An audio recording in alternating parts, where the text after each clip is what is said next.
Hey everyone, welcome to Mythology Explained. In today's video, we are going to discuss the Ark of the Covenant, the receptacle that was built to hold the 10 Commandments. The 10 Commandments are a set of moral and religious laws that are central to Judaism and Christianity.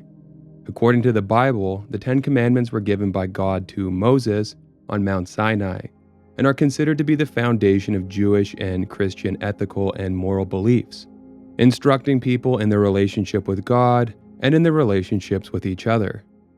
We're going to start things off by looking at 5 occult theories about what the Ark of the Covenant truly is.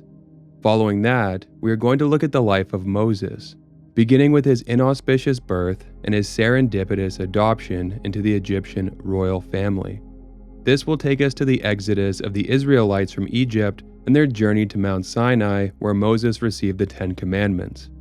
The Ark was built shortly thereafter to house the 10 Commandments and, after 40 long years of wandering in the wilderness, was eventually brought to the land of Canaan, the land promised to the Israelites by God.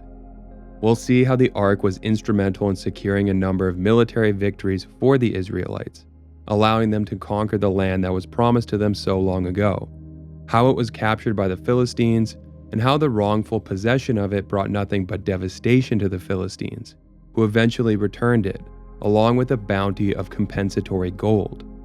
Finally, we're going to wrap up the video with what could be called the Ark's final chapter, its transportation to Jerusalem, its disappearance when Jerusalem was sacked by the Babylonians, and a few theories that speak to where the Ark might be today. Let's get into it. Alright, here are 5 occult theories about what the Ark truly is. 1. The Ark is a powerful source of energy.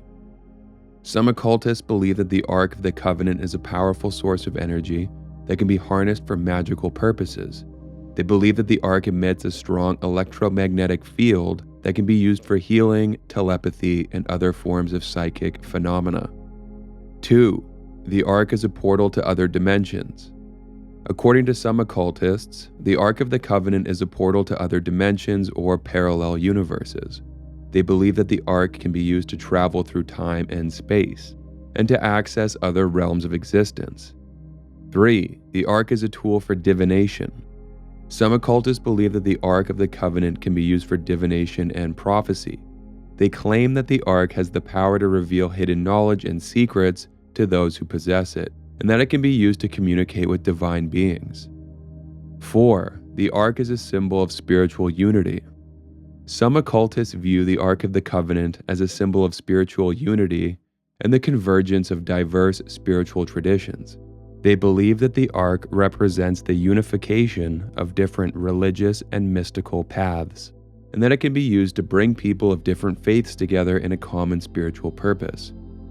5. The Ark is a source of esoteric knowledge. Finally, some occultists believe that the Ark of the Covenant contains esoteric knowledge and wisdom that has been hidden from the public for centuries. They claim that the true purpose of the Ark is to reveal this knowledge to those who are spiritually ready to receive it. Beyond these, there are also theories that venture into extraterrestrial territory. There is a fringe theory that suggests the Ark of the Covenant may have had extraterrestrial origins.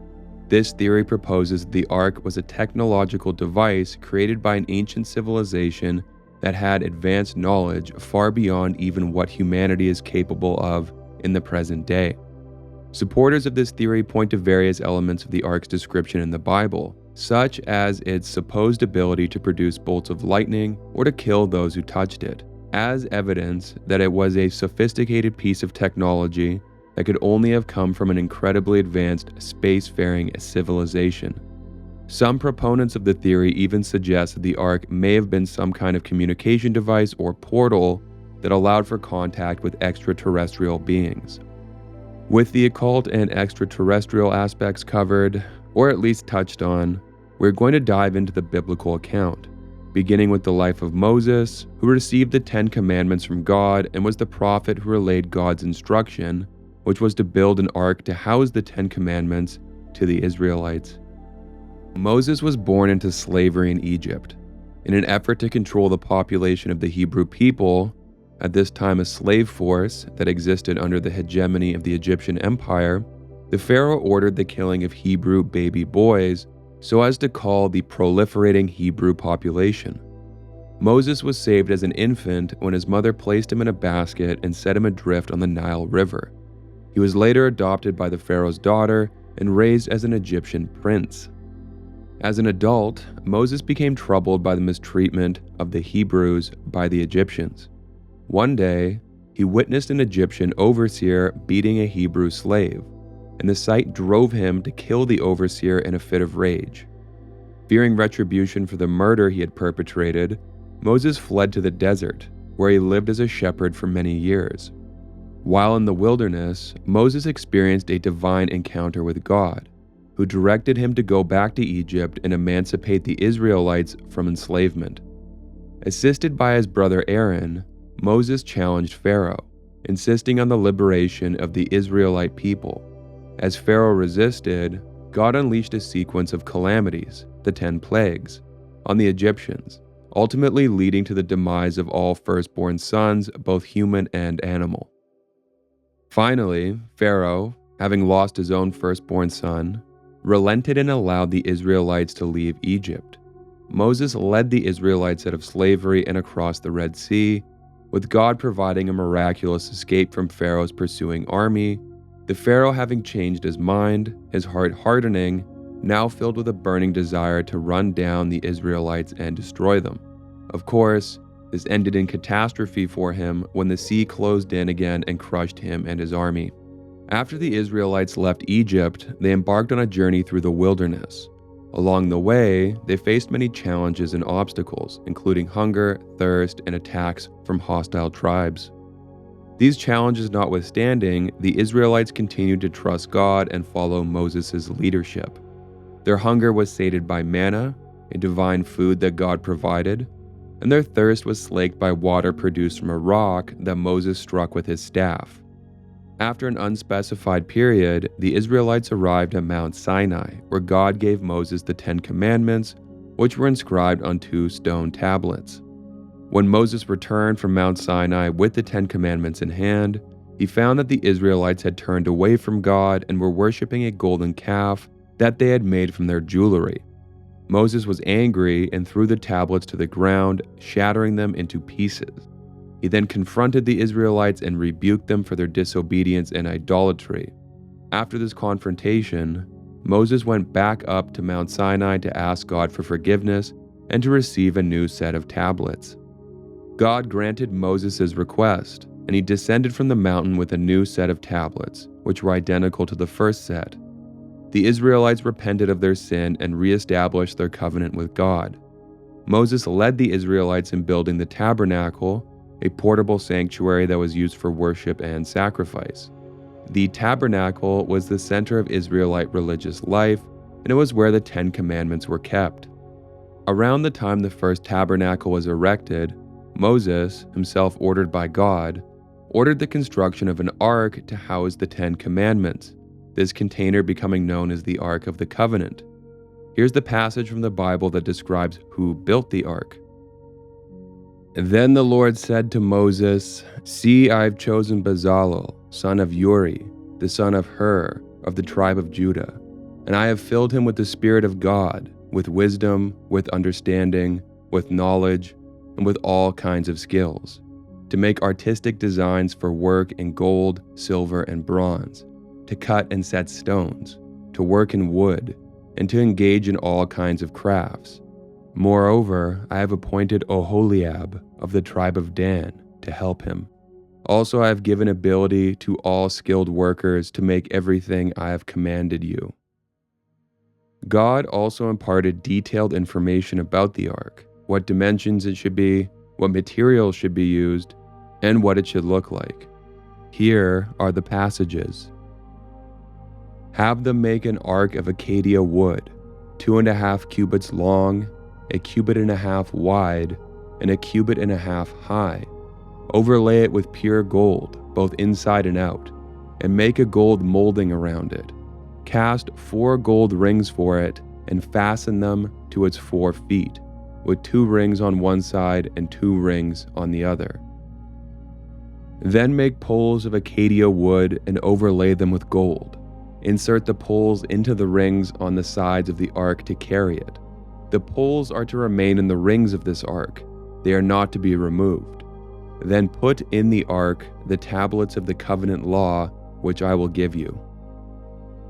Make an atonement cover of pure gold, 2.5 cubits long and 1.5 cubits wide, and make 2 cherubim out of hammered gold at the ends of the cover. Make 1 cherub on one end and the second cherub on the other. Make the cherubim of one piece with the cover, at the 2 ends. The cherubim are to have their wings spread upward, overshadowing the cover with them. The cherubim are to face each other, looking toward the cover. Place the cover on top of the ark, and put in the ark the tablets of the covenant law that I will give you. There, above the cover between the 2 cherubim that are over the ark of the covenant law, I will meet with you and give you all my commands for the Israelites. Once the ark was built and the 10 commandments could be transported with the safety and reverence they necessitated, the Israelites, led by Moses, made their way to Canaan, an ancient region in the Middle East that encompassed parts of modern-day Israel, Palestine, Lebanon, and Jordan. The region was located on the eastern coast of the Mediterranean Sea, and it was known for its fertile land and strategic location on trade routes between Africa, Asia, and Europe. The Israelites went to Canaan because it was the land that God had promised to give them, God having promised it to Abraham, as can be seen from this verse. The Lord appeared to Abraham and said, "To your offspring I will give this land." Unfortunately, this wasn't a journey that took weeks or months. Rather, it took 40 long years, wandering in the wilderness all the while, a difficult time marked by challenges and rebellions. Because of a few instances of disobedience, Moses wasn't allowed to enter into the Promised Land. He climbed to the top of Mount Nebo and was able to see the land from a distance before he died at the age of 120. Before his death, Moses appointed Joshua as his successor and instructed him to be strong and courageous in leading the Israelites into the Promised Land. Joshua was a military leader and had already gained experience in battle as a commander of the Israelite army. After Moses' death, Joshua led the Israelites across the Jordan River and began the conquest of Canaan. According to the biblical account, the Ark of the Covenant was a powerful symbol of God's presence and protection for the Israelites as they conquered the land of Canaan. Here is a summary of how the Ark was used during this time. 1. Crossing the Jordan River. When the Israelites first entered the land of Canaan under the leadership of Joshua, the priests carrying the Ark of the Covenant led the way. As they approached the Jordan River, the waters parted, allowing the Israelites to cross on dry land. 2. Conquering Jericho. The Israelites' first major victory in Canaan was the city of Jericho. According to the Bible, the Israelites marched around the city once a day for 6 days, with the priests carrying the Ark of the Covenant. On the 7th day, they marched around the city 7 times, and when the priests blew their trumpets, the walls of Jericho fell down, allowing the Israelites to conquer the city. 3. The Battle of Ai. After the victory at Jericho, the Israelites suffered a defeat at the city of Ai. It was discovered that one of the Israelites, Achan, had taken some of the spoils of war for himself, in direct disobedience to God's commands. After Achan was punished, the Israelites were able to defeat the city of Ai with the help of the Ark of the Covenant. 4. Other battles. The Ark of the Covenant was also present during other battles as the Israelites conquered the land of Canaan. It was often carried into battle as a symbol of God's presence and power, and was believed to have helped the Israelites achieve victory. This takes us to the Philistines, who were an ancient people who inhabited the southern coastal region of Canaan, known as Philistia, between the 12th and 7th centuries BC. They frequently clashed with the Israelites. The story of the Philistines capturing the Ark of the Covenant, their subsequent misfortune, and the Ark's eventual return to the Israelites is described in the first book of Samuel in the Old Testament. The Philistines captured the ark during a battle against the Israelites at Ebenezer. The Israelites had brought the ark to the battlefield, hoping that it would ensure their victory. However, they were defeated, and the ark was taken by the Philistines. After capturing the ark, the Philistines took it to Ashdod and placed it in the temple of their god, Dagon. The next day, they found the statue of Dagon fallen down before the ark. They set the statue upright, but the following day they found it fallen again, with its head and hands broken off. The Philistines in Ashdod began to suffer from tumors and plagues, and they attributed these afflictions to the presence of the ark. They moved the ark to other cities, but the people in those cities also experienced outbreaks of tumors and plagues. Realizing that they could not keep the ark any longer, the Philistine leaders decided to send it back to the Israelites. They placed the ark on a cart, along with a guilt offering of 5 golden tumors and 5 golden rats, representing the 5 Philistine cities. They hitched 2 cows to the cart and sent it to the Israelites without a driver. The cows took the ark directly to the town of Beth Shemesh. The people of Beth Shemesh rejoiced at the return of the ark, but suffered a tragedy when some of them looked inside it and were struck dead. The ark was then taken to Kiriath Jearim, where it remained for 20 years before King David, who ruled over the United Kingdom of Israel around 1000 BC, had it moved to Jerusalem. Moving the ark to Jerusalem took 2 attempts. The first time, a man named Uzzah was sent. As the procession moved towards Jerusalem, the oxen stumbled, causing the ark to shake. Uzzah instinctively reached out to steady the ark, but as soon as he touched it, God struck him down for his irreverence. Uzzah died on the spot. This event is sometimes called the breach of Uzzah, or Uzzah's error. David was initially angry and fearful of God's judgment following the incident with Uzzah. Consequently, he decided not to bring the ark to Jerusalem at that time, and instead temporarily placed it in the house of Obed-Edom. After 3 months, when David learned that God had blessed Obed-Edom's household due to the presence of the ark, he made a second, successful attempt to bring the ark to Jerusalem, this time with greater reverence and adherence to the proper rituals. David's son, Solomon, succeeded him as king around 970 BC and built the first temple in Jerusalem to house the Ark of the Covenant. The ark was placed in the inner sanctum of the temple, known as the Holy of Holies, where only the high priest was allowed to enter once a year on Yom Kippur. The ark remained in the first temple for several centuries.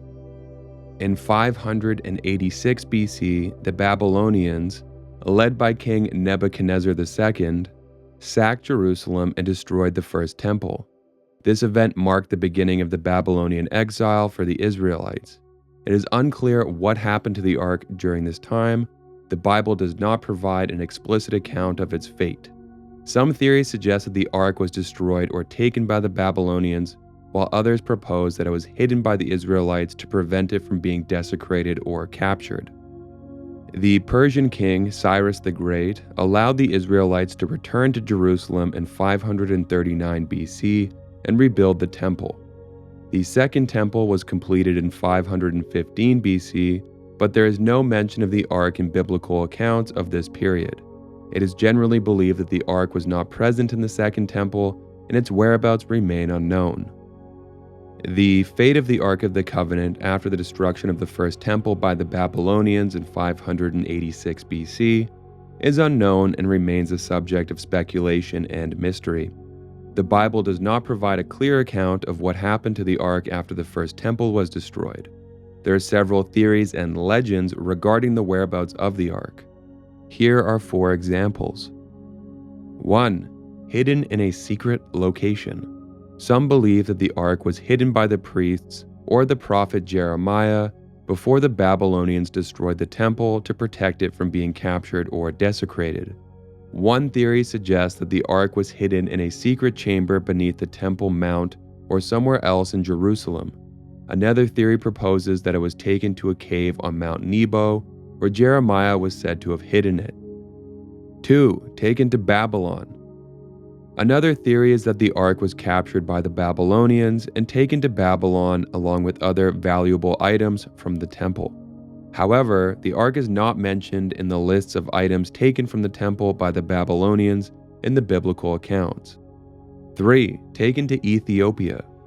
According to Ethiopian tradition, the ark was brought to Ethiopia by Menelik I, the son of King Solomon and the Queen of Sheba. The ark is said to be kept in the church of Our Lady Mary of Zion in Aksum, Ethiopia. However, there's no concrete evidence to support this claim, and the Ethiopian Orthodox Church has never allowed independent verification of the presence of the ark within the church. 4. Divine intervention. Some believe that the ark was taken up to heaven or hidden by divine intervention to protect it until the time it will be revealed again.